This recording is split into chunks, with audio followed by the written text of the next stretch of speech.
মাননীয় মুখ্যমন্ত্রী আগের বার যেভাবে 25%কে না দেওয়ার সাহস দেখিয়েছেন, এবার যেন আগুন নিয়ে খেলবেন না। সংগ্রামী যৌথ মঞ্চের পক্ষ থেকে রাজ্য সরকারের কর্মচারী এবং পেনশনারদের পক্ষ থেকে আপনাকে পরিষ্কার জানাই যে এই ভোটের মুখে এই রায় যদি ক্যারি ফরওয়ার্ড না করা হয়, তাহলে যে আন্দোলনের সম্মুখীন হবেন আপনি, আপনাকেও নতুন করে আন্দোলন শেখাবো আমরা, এটুকু কথা দিলাম। আজকে যে রায় হয়েছে, আজকে অন্তর্বর্তী বাজেট 31শে মের মধ্যে 25% দেওয়ার কথা। এই বাজেটেই তার প্রভিশন থাকতে হবে।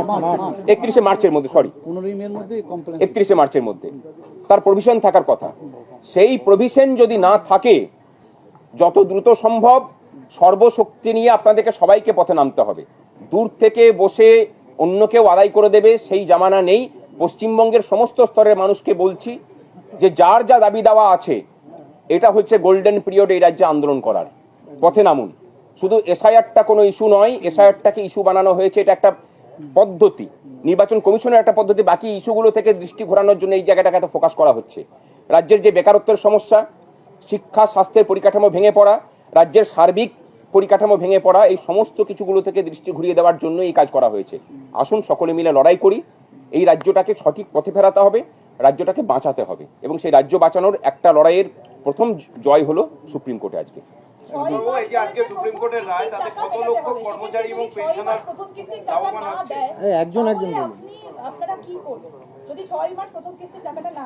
আমরা কি করব সেটা তো মনে হয় প্রথমেই বললাম, যে কর্মচারীদেরকে নিয়ে যে আন্দোলন হবে। আপনারা দেখেছেন এই মঞ্চে যখন অনশন হয়েছে কতটা বেকায়দায় সরকার পড়েছে। আপনারা দেখেছেন যে হরিশ মুখার্জি স্ট্রিট দিয়ে বিগত 14 বছরে কাউকে ঢুকতে দেয়নি। আমরা মিছিল করেছি গোটা হরিশ মুখার্জি স্ট্রিটে, যখন মিছিল হয়েছে তখন মিছিল শেষ হয়নি।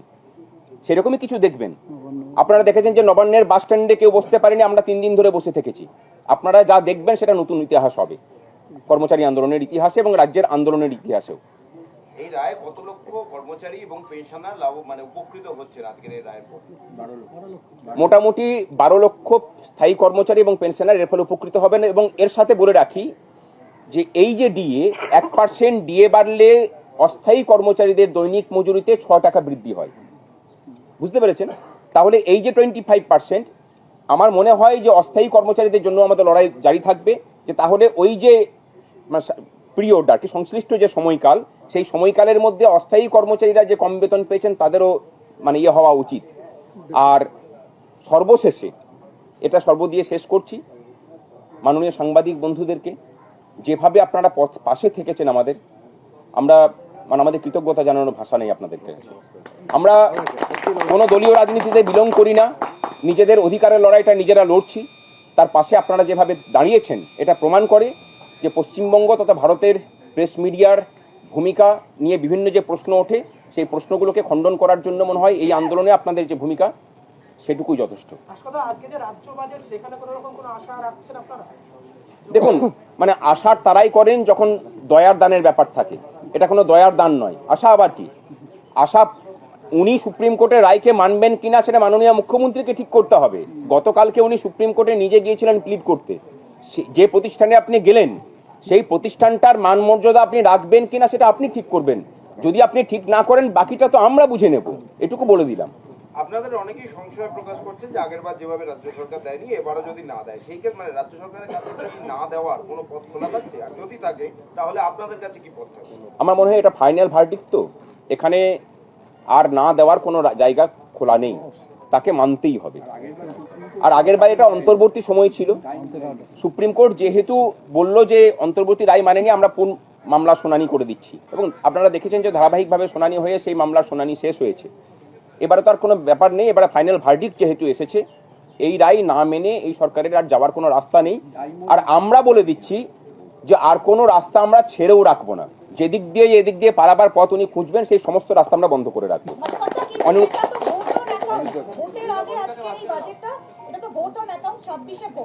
আজকে তো এটা বলা হতেই পারে যে যখন পূর্ণাঙ্গ বাজেট আমরা পেশ করব নির্বাচন হয়ে যাবার পর, তখন আমরা এই বিষয়টা নিয়ে ভাববো। এখন রাজ্যের কাছে টাকা নেই, এর সাথে কোনো সম্পর্ক নেই। রাজ্যের টাকা না থাকার কথা তো সুপ্রিম কোর্ট খণ্ডন করিয়ে দিয়েছে, সুতরাং এই কথা বলতেও পারবে না। আর এই 31শে মার্চের মধ্যেই তো এই যে অস্থায়ী বাজেট, সেই অস্থায়ী বাজেটের কার্যকাল তো সেই সময়সীমার মধ্যেই থাকছে, সুতরাং তারপরে তো আর থাকছে না। সুতরাং এটুকু বলাই যায় এই সময়ের মধ্যে মানতে হবে। এই কমিটি যে গঠন করা হলো, কমিটির উপরে আপনাদের ভরসা থাকবে, কারণ এখানে তো আর্থিক যে ব্যাপারটা সেটা তারা তুলে ধরবে। অবশ্যই সেখানে আমরাও রিপোর্ট পেশ করব বলে আমরা আশা করি যে কমিটি আমাদেরকেও সুযোগ দেবে যে আমাদের বক্তব্য পেশ করার। আমাদের কাছেও তথ্য আছে, সরকার কি তথ্য পেশ করলো তার সাথে আমাদের তথ্য তারা মিলিয়ে দেখুন। আমরা সরকারের কাছ থেকে নেওয়া তথ্যই পেশ করব এবং কেন্দ্র সরকারের বিভিন্ন যে ডিপার্টমেন্ট আছে তাদের কাছ থেকে তথ্য কালেকশন করে আমরা তথ্যগুলোকে তাদের কাছে তুলে ধরবো। আমার মনে হয় না যে তারাও এরকম কিছু বলবেন যে রাজ্যের আর্থিক স্থিতি খুব খারাপ। রাজ্যের আর্থিক স্থিতি যদি খুব খারাপ হতো তাহলে ক্লাবগুলোকে এত কিছু দেওয়া যেত না। যেখানে মানে এই যে দানগুলো হয়েছে সেই দানগুলো কিন্তু কোনোটাই, পরিষ্কার করে বলি, কোনো প্রোডাক্টিভ ইনভেস্টমেন্ট নয়। একটা রাজ্য সরকারের কাজ হচ্ছে প্রোডাক্টিভ ইনভেস্টমেন্ট করা, যেখান থেকে তার কিছু ফেরত আসে। আমরা জানি যে পরিকাঠামো ক্ষেত্রে 1 টাকা ব্যয় করলে সেটা 3 টাকা হয়ে ঘুরে আসে। যেভাবে পরিকাঠামো বিহীন ক্ষেত্রগুলোতে বা পরিকাঠামো পরিকল্পনা এবং পরিকাঠামো বহির্ভূত জায়গাগুলোতে যেভাবে বিনিয়োগ হয়েছে বিগত 14 বছর ধরে, রাজ্যের আর্থিক স্বাস্থ্য যদি বা কিছুটা খারাপ হয়ে থাকে তার দায় কিন্তু এই পরিকল্পনা বহির্ভূত কাজকর্ম। আমাদের অনুরুদ্ধদা আছে, অনুরুদ্ধদা বলবেন। এখানে চলে আসুন, আমি উঠে যাচ্ছি, আমি উঠে যাচ্ছি।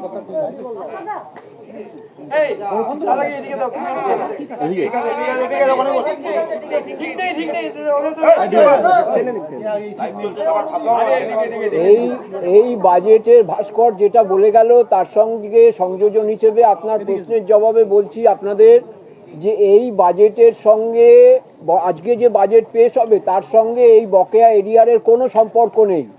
এই টাকা রাজ্য সরকার পেয়ে গেছে আজ থেকে 12 বছর আগে, 11-12 বছর আগে রাজ্য সরকার এই টাকা কেন্দ্রীয় অর্থ কমিশন বাবদ রাজ্য সরকারি কর্মচারীদের ডিএর সমস্ত টাকা, পেনশনারদের সমস্ত টাকা এবং বোর্ড কর্পোরেশন পঞ্চায়েত শিক্ষকদের 60% টাকা পেয়ে গেছে রাজ্য সরকার।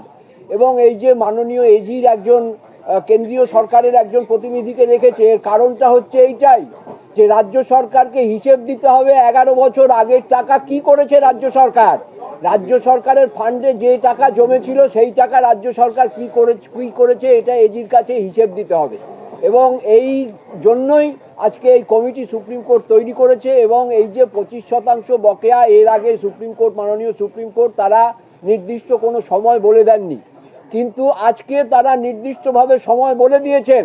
এবং তার মধ্যে যদি না হয়, রাজ্যের মুখ্যমন্ত্রী কালকে গিয়ে উনি সুপ্রিম কোর্টে সওয়াল করেছেন আগামী দিনে সুপ্রিম কোর্টের নির্দেশে ওনাকে, ওনার চিফ সেক্রেটারিকে জেলে যেতে হবে, জেলে যেতে হবে, ওনাকে সুপ্রিম কোর্টে জেলে যেতে হবে। আর যারা বলেছিল যে এই টাকা নাকি সরকারের টাকা নেই, সরকারকে ব্যতিব্যস্ত করা চলবে না, তাদেরও জেলে যেতে হবে। আর যে সমস্ত সরকারি কর্মচারীরা সরকারের হয়ে দালালি করছে তারা যদি বাপের বেটা হয়, ময়কা লাল হয়, তাহলে তারা 1 টাকাও নেবে না এখান থেকে, 1 টাকাও। আমি বলছি তাদের যদি লজ্জা থাকে 1 টাকা এখান থেকে নেবে না।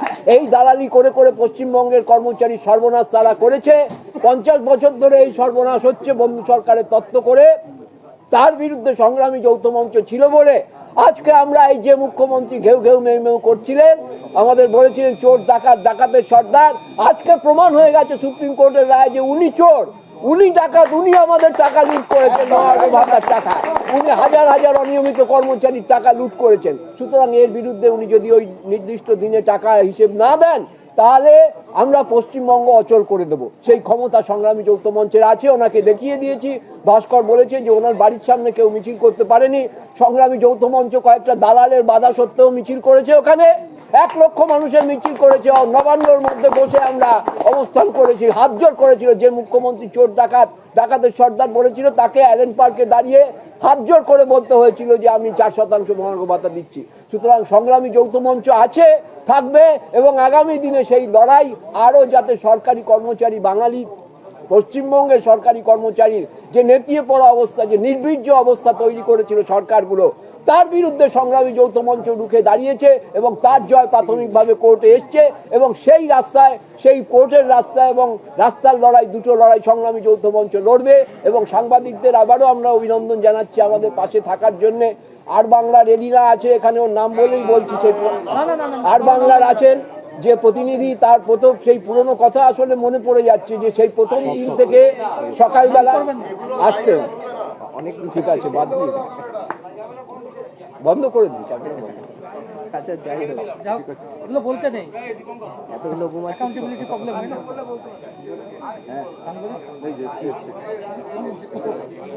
শোনো না, এগুলো থেকে বড় কথা যেটা হচ্ছে সাংবাদিক যতজন আছে সবার জন্য একটা স্লোগান আছে, আর সবাই চলে যাবেন না, আপনারা একটু যেন না, ঠিক আছে? স্লোগান আপনারাও এখানে মানে আমাদের সাথে এই স্পষ্ট বলে মাটি দিচ্ছি ভাই, কাটায় সিদ্ধারাটা বিক্রি নাই, সংগ্রাম চলছে চলবে।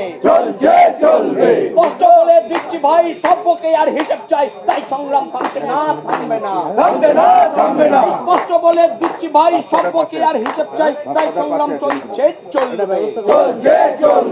আমাদের এ লড়াই সংগ্রামী এ লড়াই চেতনার এ লড়াই প্রতিবাদের এ লড়াই প্রতিরোধের এ লড়াই সংগ্রামের এ লড়াই বিপ্লবের এ লড়াই প্রতিরোধের এ লড়াই হাতে হাত এ লড়াই এই ঘেউ ঘেউ ঘেউ ঘেউ ছিনিয়ে নেব মোদের দিয়ে, উঠুক ঢেউ উঠুক ঢেউ ঘেউ ঘেউ ঘেউ ঘেউ ছিনিয়ে নেব মোদের দিয়ে, উঠুক ঢেউ উঠুক ঢেউ ঘেউ ঘেউ শুনতে কেমন সুপ্রিম টনিক খেতে যেমন, ঘেউ ঘেউ শুনতে কেমন সুপ্রিম টনিক খেতে যেমন, ঘেউ ঘেউ শুনতে কেমন সুপ্রিম টনিক খেতে যেমন, ঘেউ ঘেউ শুনতে কেমন সুপ্রিম টনিক খেতে যেমন, ঘেউ ঘেউ শুনতে কেমন সুপ্রিম টনিক খেতে যেমন। তাই বলি সংগ্রামী সংগ্রামী সংগ্রামী যৌথ মঞ্চ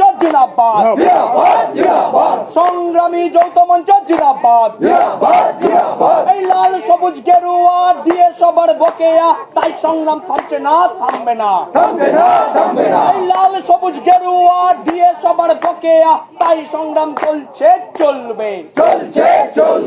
আমাদের এই লড়াই বঞ্চনার এ লড়াই প্রতিবাদের এ লড়াই প্রতিরোধের এ লড়াই চেতনার এ লড়াই চোখে চোখ এ লড়াই হাতে হাত এ লড়াই কাঁধে কাঁধ এ লড়াই